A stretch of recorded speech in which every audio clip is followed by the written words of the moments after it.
Розпочинаємося. Now, information about ATO operation, Ministry of Defense of Ukraine spokesperson on ATO-related issues, Colonel Andriy Lysenko. Welcome. Good afternoon, dear colleagues. Now the information about the sectors of ATO zone and the situation there. The Lugansk sector, mainly all enemy shellings happened after 8 p.m. in Krymsk, and in Katerinivka, Troitska part of front line, the enemy actively used mortars. And in 3.5 hours, the enemy launched about 90 mines. The enemy used heavy weapons, and once they used armored vehicles, and without interruption, they delivered small arms fire, and they used grenade launchers. And our positions near Krymsk were shelled by the militants from the south and from the east. Also, the enemy violated ceasefire twice in Stanitsa Lugansk. On the whole, during the last 24 hours in the Lugansk sector, there were 20 enemy shellings, including 12 with the use of heavy weapons. The Donetsk sector military actions there were during dark hours and at twilight. And in Troitska, this is Svetlodarsk Bulge, Verkhnoterets, Avdiivka, and Opetna, there were mortar shellings delivered by the militants, and in the course of the shelling, they launched about 40 mines. The situation is tense traditionally in Avdiivka and its suburbs, and the shellings were delivered by the enemy from different directions. On the whole, during the last 24 hours in the Donetsk sector, there were 12 violations of ceasefire by the enemy. In 5 instances, the enemy used heavy weapons. The Mariupol sector, 2 main flash spots were Krasnogorovka and Vodyane.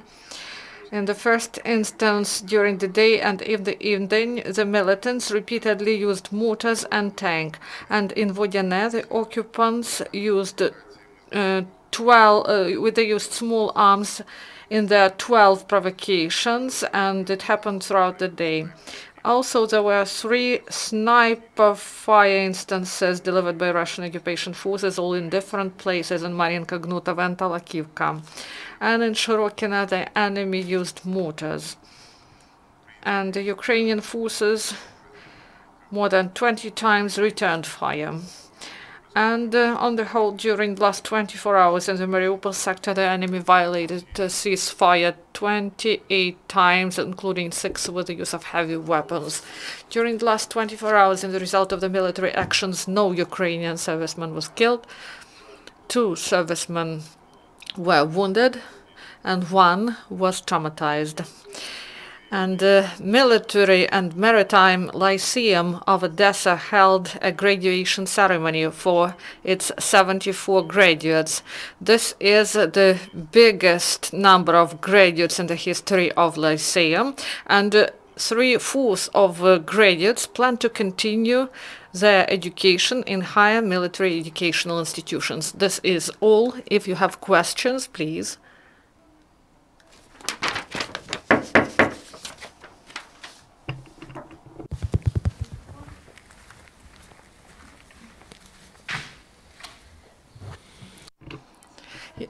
Yes, there is a question. The Ministry of Defense of Russian Federation, they verify their battle readiness near the border with Ukraine. Can you comment on this? So this country, the aggressor country that supports the militants and that supplies ammunition to occupied territory, and they supply oil and lubricant materials, and they supply mercenaries there. So this aggressor state continue to threaten Ukraine and its Western partners. And so these unexpected training is conducted by Russia continuously. This is not about paratroopers only and deployment of forces not in the territory of Russia, but also in the territory of adjacent neighboring Belarus in the course of the joint training. And the response of Ukrainian ministry is adequate.